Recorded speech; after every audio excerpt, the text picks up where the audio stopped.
আসসালামু আলাইকুম ওরহমতুল্লাহি ওবরাকাতুহ।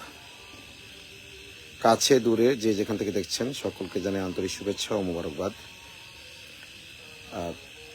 প্রিয় দর্শক ও শ্রোতাবৃন্দ, প্রিয় দিনী ভাই ও বোনেরা, আলহামদুলিল্লাহ, আল্লাহ সুবহানাহু ওয়া তাআলার অশেষ মেহেরবানি যে আবারও আমরা একটি বছরের 10ই জিলহজে উপস্থিত হতে পেরেছি তথা ঈদুল আজহা উপভোগ করার সুযোগ আল্লাহ তাআলা আমাদেরকে দিয়েছেন। সকল প্রশংসা আল্লাহ তাআলার জন্য।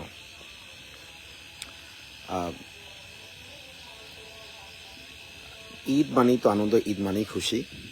তবে আজকের ঈদটা আমার জন্য আরও একটু বেশি আনন্দের, যেহেতু দীর্ঘ 5 মাস কারাগারে থাকার পর আল্লাহ তাআলা জালিমদের জিন্দানখানা থেকে আপনাদের সকলের আন্তরিক প্রচেষ্টা, দোয়া এবং সব ধরনের সাহায্য সহযোগিতার মাধ্যমে আল্লাহ সুবহানাহু ওয়া তাআলা আমাকে মুক্ত করে এনেছেন। এজন্য আমার জন্য এইটা একটু বেশি স্পেশাল। আলহামদুলিল্লাহ, আলহামদুলিল্লাহ। যারা যেভাবে আমার জন্য যতটুকু করেছেন, আল্লাহ তাআলা আমার পক্ষ থেকে তাদেরকে সর্বোত্তম বিনিময় দান করুন। সবাই হয়তো এই মুহূর্তে গরু কিনেছেন, বা যারা কুরবানি দিচ্ছেন না তারাও আশায় আছেন আগামীকাল আপনাদের যে সকল আত্মীয় স্বজনরা গরু কিনেছে তারা গোশত দিবে। সেজন্য হয়তো প্রয়োজনীয় মশলা ইত্যাদি সংগ্রহ করা হচ্ছে বা হয়েছে, এবং ঈদগাহে কি পরে নামাজ পড়তে যাবেন সেটাও আপনারা হয়তো ব্যবস্থা করেছেন, এবং কোন ধরনের সুগন্ধিটা পর্যন্ত ব্যবহার করবেন সেটারও একটা প্রস্তুতি আছে, এবং এগুলো থাকা উচিত। তবে এর সাথে সাথে ঈদুল আজহার মূল চেতনা যেন আমরা ভুলে না যাই, এটাকে স্মরণ করিয়ে দেওয়ার জন্যই এই মুহূর্তে লাইভে আসা। এবং আমার মূল আলোচনার আগে আমি আপনাদেরকে বলবো, যাদের কারাবন্দী ভাই বোন রয়েছে, বিশেষ করে তাদের রিলেটিভ যারা, আত্মীয় স্বজন যারা, তারা অবশ্যই ঈদের দিন এবং ঈদের পরের দিন কারাগারে আত্মীয় স্বজনের দেখা সাক্ষাৎ উন্মুক্ত। আপনারা আত্মীয় স্বজনদের সাথে দেখা সাক্ষাৎ করতে যাবেন, এটা আপনাদের আত্মীয় স্বজনের হক। এবং তাদের জন্য ঈদের দিন উপলক্ষে বাহির থেকে, বাসা থেকে রান্না করা খাবার তাদেরকে দেওয়ার সুযোগ আছে। আপনারা তাদেরকে রান্না করা খাবার দিবেন। এটা যে একটা বন্দির জন্য কত প্রশান্তিদায়ক, এটা আসলে যারা কারাবন্দী, ভুক্তভোগী, তারা ছাড়া বলে বোঝানো যাবে না। এই জন্য সকলের প্রতি আমি এই অনুরোধটি করলাম। আর বিশেষ করে বৈষম্যহীন কারামুক্তি আন্দোলন এবং শেখ জসিমউদ্দিন রহমানী হাফিজাউল্লাহ সহ, শেখ হারুনিজার হাফিজাউল্লাহ সহ আরও অনেকেই যারা মজলুম দরদি, তারা কারাগারে বন্দীদের জন্য গোশত পাঠানো এবং কারাবন্দীদের পরিবারগুলোকে সাহায্য সহযোগিতা করার জন্য আপনাদেরকে আহ্বান জানিয়েছেন। এবং যে বিশ্বস্ত সোর্সগুলো আছে সেই সোর্সগুলোতে আপনারা সহযোগিতা করবেন, এবং বিতর্কিত সোর্সগুলো আপনারা এড়িয়ে চলবেন। বিশেষ করে যে সকল পাবলিক ফিগারদের ব্যাপারে যারা পরীক্ষিত, যেমন আমি বললাম বৈষম্যহীন কারামুক্তি আন্দোলন, শেখ জসিমউদ্দিন রহমানী হাফিজাউল্লাহ, শেখ হারুনিজার হাফিজাউল্লাহ, এই সোর্সগুলো শতভাগ বিশ্বস্ত। আপনারা এই সোর্সগুলোতে বন্দীদের জন্য অনুদান পাঠাতে পারেন। যাই হোক, আমি আমার মূল আলোচনায় আসতে যাচ্ছি। একটু জানাবেন যে আমার আলোচনা আপনারা শুনতে পাচ্ছেন কিনা। আমি এই মুহূর্তে আমার গ্রামের বাড়িতে আছি। একটু আগে গরু কিনে বাড়িতে আসলাম, এখনো কাপড় চোপড় খুলিনি। এর মধ্যে আমার এক ভাই আমাকে ফোন করেছেন। তিনি ফোন করে বললেন যে হুজুর, ঈদুল আজহার তাৎপর্য নিয়ে একটু লাইভ আপনার মুখে শুনতে চাচ্ছিলাম।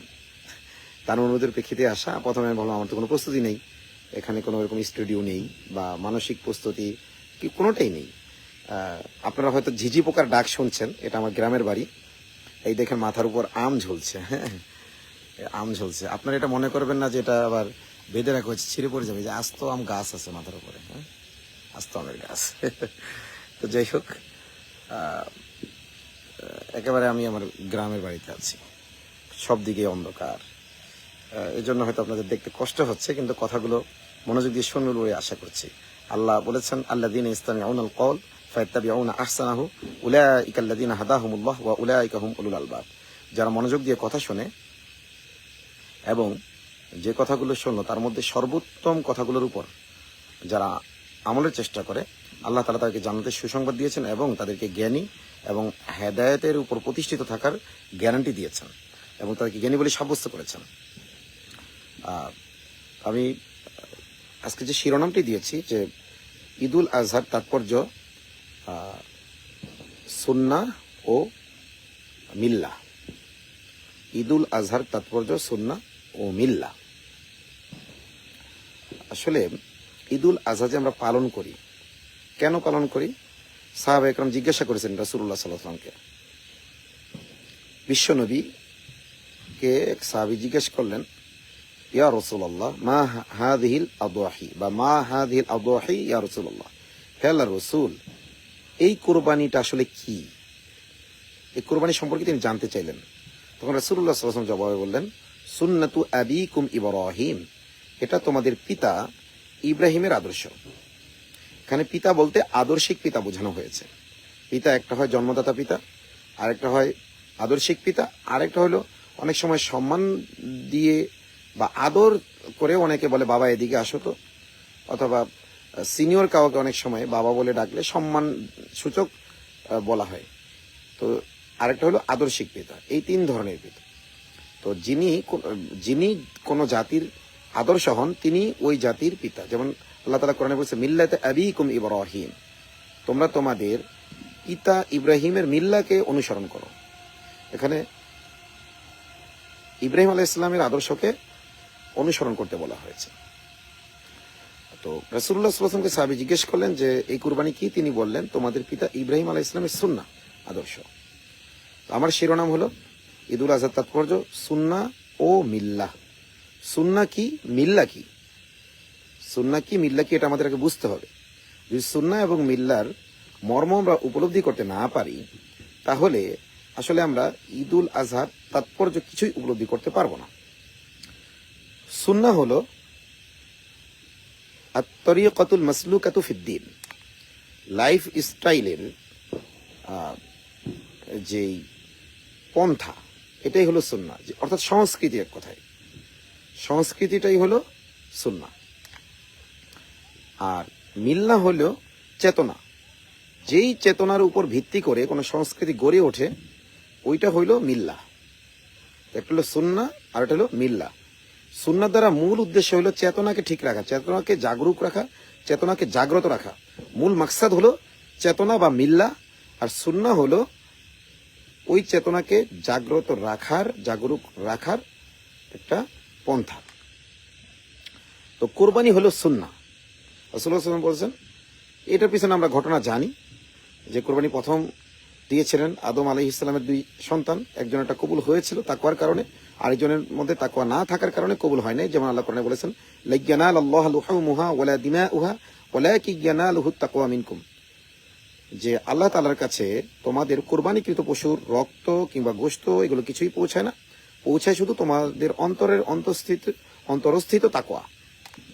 তো ওনার এক ছেলের মধ্যে, হাবিলের মধ্যে তাকওয়া ছিল, এজন্য আল্লাহ তাআলা তার কোরবানিকে কবুল করেছেন এবং আকাশ থেকে আগুন এসে সে কোরবানিকে গ্রাস করেছিল। এবং কাবিলের কোরবানি কবুল করেননি কারণ তার মধ্যে তাকওয়া ছিল না। তো আমরা যে কোরবানিটা করি এটা হলো ইব্রাহিম আলাইহিস সালাম তার সন্তান ইসমাইল আলাইহিস সালামকে স্বপ্নে দেখেছিলেন যে তিনি তাকে জবাই করছেন। এটা ইব্রাহিম আলাইহিস সালাম স্বপ্নে দেখেছেন এবং ইব্রাহিম আলাইহিস সালাম তার সন্তানকে বললেন যে, হে বৎস, আমি স্বপ্নে দেখেছি যে তোমাকে আমি জবাই করছি। তখন ইসমাইল আলাইহিস সালাম বলেন, ইফআল ইয়া আবাতি ইফআল মা তুমার, হে আমার পিতা, আপনি যে বিষয়ে আদিষ্ট হয়েছেন, যে ব্যাপারে আপনাকে আদেশ করা হয়েছে, আপনি তা করে ফেলুন। আমাদের অনেক তথাকথিত বুদ্ধিজীবীরা ইসলাম চর্চা করে, যারা মূলত বাউলদেরকে প্রমোট করে। বাউলরা যেমন অনেক বিকৃত তথ্য দেয় এবং কোরআন ও হাদিসের খণ্ডিত রেফারেন্স দিয়ে তথ্যকে বিকৃত করে, তো সেই বাউলদেরকে যারা মুসলিম হিসেবে প্রমাণ করতে চায় তাদের একজন বিতর্কিত ব্যক্তি বহুত বড় কলাম লিখেছেন এবং সেখানে লিখেছেন যে এই মানে আল্লাহ তাআলা ইব্রাহিমকে জবাই করার হুকুম দেননি। এরকম বড় বড় হুকুম আল্লাহ দিতে পারেন না। এখানে কোরআন সাক্ষী যে ইসমাইল বলেছেন ইয়া আবাতি ইফআল মা তুমার, হে আমার পিতা আপনি যে বিষয়ে আদিষ্ট হয়েছেন তা বাস্তবায়িত করে ফেলুন। এখানে ইসমাইল আলাইহিস সালামের এই কথাটা কোরআন কোট করেছে। এটাই বোঝা যাচ্ছে যে নবীদের যে স্বপ্ন এটা হলো ওহী, এবং এই স্বপ্নের মাধ্যমে আল্লাহ তাআলা তাকে আদেশ করেছিলেন, এবং ইব্রাহিম এবং ইসমাইল পিতা পুত্র উভয়ই এটাকে আদেশ হিসেবে বুঝেছিলেন। পরবর্তীতে যখন ইব্রাহিম আলাইহিস সালাম তাকে জবাই করার জন্য শোয়ালেন, এখানে কিছু কথা আমি স্কিপ করে চলে গেলাম। ওয়াতাল্লাহু লিল জাবিন, তাকে যখন জবাই করার জন্য শোয়ালেন তখন আল্লাহ তাআলা বললেন, হে ইব্রাহিম তুমি তোমার স্বপ্নকে বাস্তবায়িত করেছো, অর্থাৎ তুমি তোমার আমার আদেশ পালন করার জন্য পূর্ণ প্রস্তুতি নিয়েছো এবং প্রায় করেই ফেলেছো, আমি কবুল করে নিয়েছি, তোমার সন্তানকে জবাই করার দরকার নেই। ওয়াফাদাইনাহু বিযিবহিন আযীম, আমি ইব্রাহিমের সন্তানের পরিবর্তে, আল্লাহ বলছেন ইব্রাহিমের সন্তানের পরিবর্তে একটি মহা কোরবানি দিলাম, জান্নাতি এক পশু তিনি কোরবানি করলেন, এবং সেই থেকে কোরবানির প্রচলন রয়েছে। তো এই যে ঘটনা বললাম, এর থেকে কোরবানির যে প্রচলন, এটা হলো সুন্নাহ। ইব্রাহিম আলাইহিস সালাম ইসমাইল আলাইহিস সালামকে জবাই করতে চেয়েছিলেন আল্লাহর হুকুমে, এবং পরবর্তীতে আল্লাহ তাআলা সন্তানকে নেননি, বরং উল্টো আরেকটি উপহার দিয়েছেন কোরবানির জন্য, এবং সেই থেকেই কোরবানির প্রচলন হয়েছে। এবং কি আমরা আমাদের হাজিরা যে হজ করতে যাচ্ছে সেটাও কিন্তু সেই ইব্রাহিম আলাইহিস সালামের অনুসরণেই। সেই শিশু ইসমাইল কে মা হাজেরা যে পানি পান করানোর জন্য পানি খুঁজতে গিয়ে সাফা টু মারোয়া, মারোয়া টু সাফা দৌড়াদৌড়ি করেছিলেন, এই স্মৃতিগুলোকে পর্যন্ত হজের মাধ্যমে জাগরুক রাখা হয়েছে। এগুলো সব মূলত সুন্নাহ। এই সুন্নাহগুলোকে আল্লাহ কেন দিয়েছেন? যে ইব্রাহিমী চেতনা যেন বাস্তবায়িত থাকে। সুন্নাহর মূল উদ্দেশ্য হলো চেতনাকে বাস্তবায়িত, জাগরুক রাখা, জাগ্রত রাখা। আমাদের তো আগে জানতে হবে সেই ইব্রাহিম আলাইহিস সালামের চেতনাটা কি।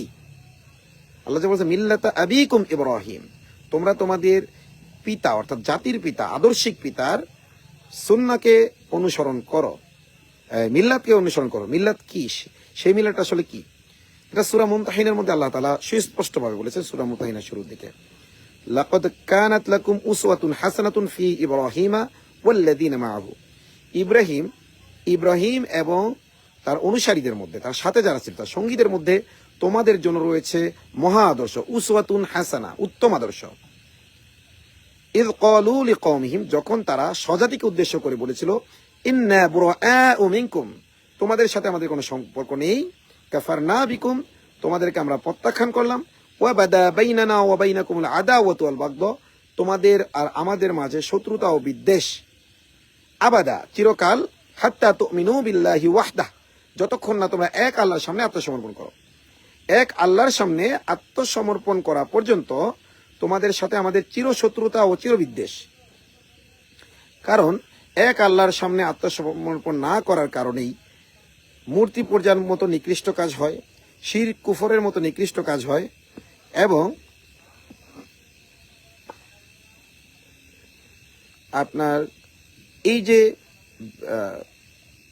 মূর্তি পূজার মতো আরেক ধরনের পূজা আছে, আইনের পূজা, ব্রিটিশদের আইনের পূজা, ইংরেজদের আইনের পূজা, যেগুলোর কারণে সমাজে ধর্ষণ, খুন এগুলো প্রতিনিয়ত বেড়ে চলছে। তো এদের সাথেও সম্পর্ক ছিন্ন করা, যে যারাই আল্লাহর সামনে আত্মসমর্পণ না করে, কেউ মূর্তির সামনে আত্মসমর্পণ করেছে, কেউ ব্রিটিশের আইনের সামনে আত্মসমর্পণ করেছে, কেউ ইংরেজদের আইনের সামনে আত্মসমর্পণ করেছে, কেউ গণতন্ত্রের সামনে আত্মসমর্পণ করেছে, কেউ সেকুলারিজমের সামনে আত্মসমর্পণ করেছে। তো আল্লাহ এখানে স্পষ্টভাবে বলে দেওয়া হচ্ছে, এক আল্লাহর সামনে যারা আত্মসমর্পণ করেছে তারা ছাড়া বাকি সবার সাথে সম্পর্ক ছিন্নতার ঘোষণা, শত্রুতার ঘোষণা এবং বিদ্বেষের ঘোষণা। এইটা হলো ইব্রাহিমী চেতনা।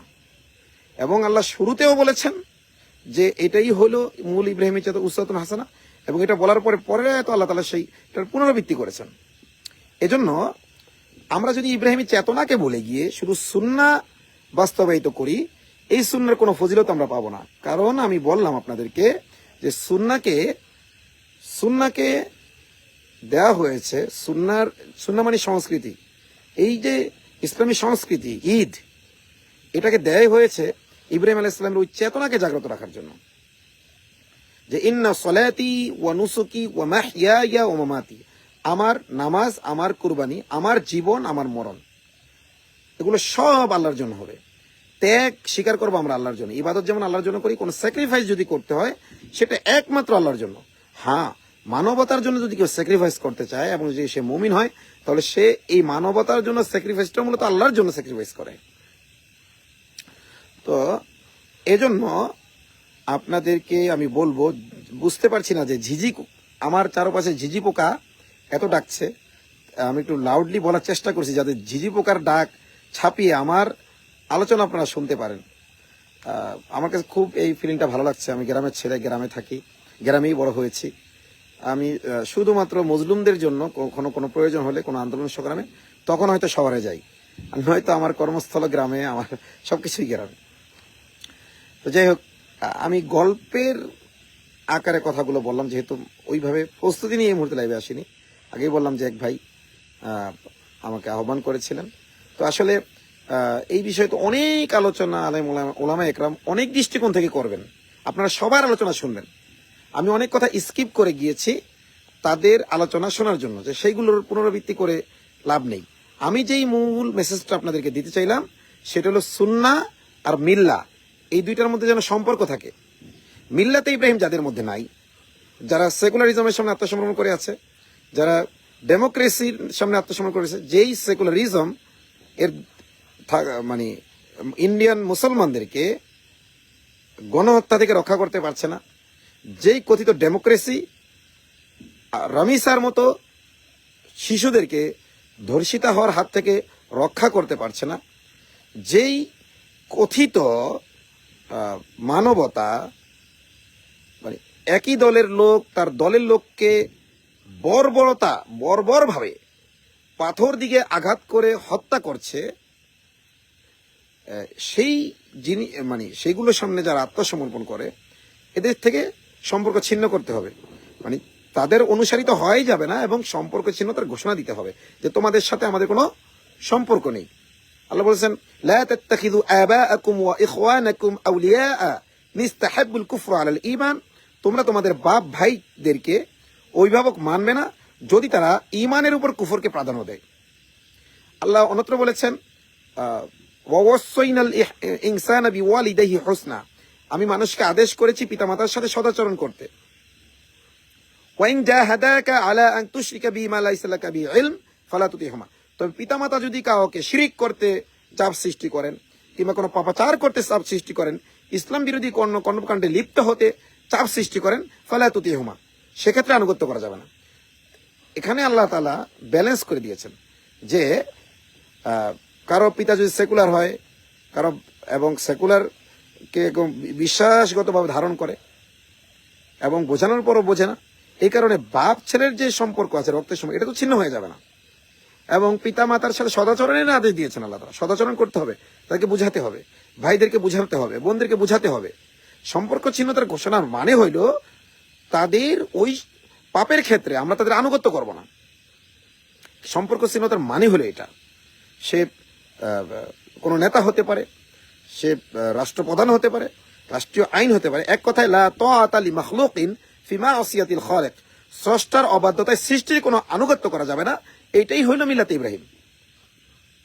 রাসূলুল্লাহ সাল্লাল্লাহু আলাইহি ওয়াসাল্লাম নতুন কোনো ধর্ম নিয়ে আসেন নাই। তিনি বলেছেন, মা কুনতু বিদআম মিনার রুসুল, আমি নতুন কোন এই যে মানে কোন ধারাবাহিকতা ছাড়া বিচ্ছিন্ন কিছু নিয়ে আমি আসি নাই। বরং ইব্রাহিম আলাইহিস সালামের যে চেতনা এবং সেই চেতনার উপরে যেই প্রলেপ লেগে গিয়েছিল, সেই চেতনার নবজাগরণের জন্য তিনি এসেছিলেন। এবং তিনি বারবার বলেছেন, ইব্রাহিম আলাইহিস সালামের প্রতি কৃতজ্ঞতা প্রকাশ করেছেন। আমরা যে নামাজের মধ্যে দুরূদে ইব্রাহিম পড়ি, সেখানে আমরা বলি, আল্লাহুম্মা সাল্লি আলা মুহাম্মদ, হে আল্লাহ মুহাম্মাদের উপর আপনি শান্তি বর্ষিত করুন, ওয়া আলা আলি মুহাম্মদ, মুহাম্মদ সাল্লাল্লাহু আলাইহি ওয়াসাল্লামের আলের উপরে, আল দ্বারা উদ্দেশ্য তার পরিবার পরিজন এবং ব্যাপক অর্থে রাসূলুল্লাহ সাল্লাল্লাহু আলাইহি ওয়াসাল্লামের উম্মাহ, তাদের উপর শান্তি বর্ষিত করুন।